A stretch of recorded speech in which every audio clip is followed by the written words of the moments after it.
برای درمان شکستگی ها ما از یه وسایل ارتوپدی استفاده میکنیم.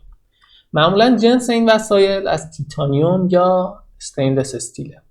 تیتانیوم بهتره، از استیل ضد زنگ بهتره. چرا؟ چون که بعداً این نیاز شد ما ام‌آرآی انجام بدیم برای این مریض، تیتانیوم پارازیت کمتری میندازه نسبت به استیل.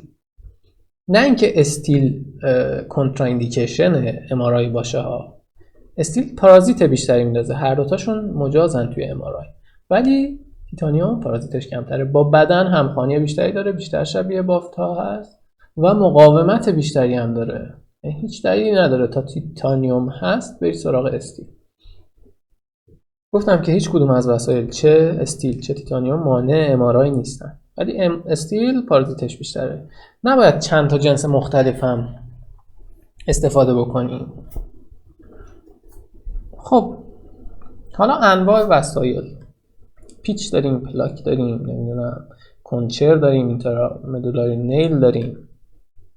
اگر توی اندام فوقانی پیچ و پلاک گذاشتیم تحتانی، اگر توی اندام تحتانی پیچ و پلاک گذاشتیم بعد از 18 ماه باید خارج بشه.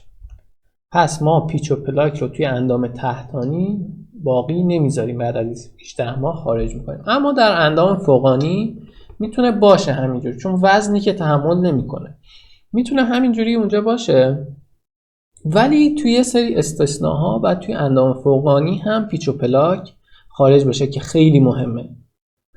در ورزش‌های رزمی، در عفونت یا سرما. شما حبیب نورمگمدوف رو چیز کنید، در نظر بگیرید که اگر دست شکست ما پیچ و پلاک گذاشتیم توی دستش، این باید خارج بشه. چرا این حبیب خان؟ چون که هم رزمی کاره، هم شمال روسیه زندگی میکنه، سرما هست اونجا و عفونت هم حالا بچسبونیم بهش.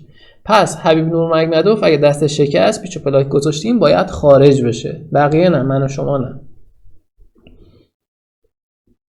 اینترامدولاری نیل یا میله کنچر هم نیاز به خارج شدن نداره، چون اصلا در معرض آسیب و اینا نیست، یه داخل مغز و داخل همون کانال استخوانه. ولی اگر که عفونت یا درد وجود داشت این کنچر هم خارج میکنیم. حالا این کنچر که گفتیم برای شکستگی دیافیز فمور و تیبیا انتخابیه، چون این کانالشون بزرگه، طولانیه و کنچر قشنگ یک پارچه میکنه این شکستگی رو برای ما، اینه کباب که سیخ میزنیم.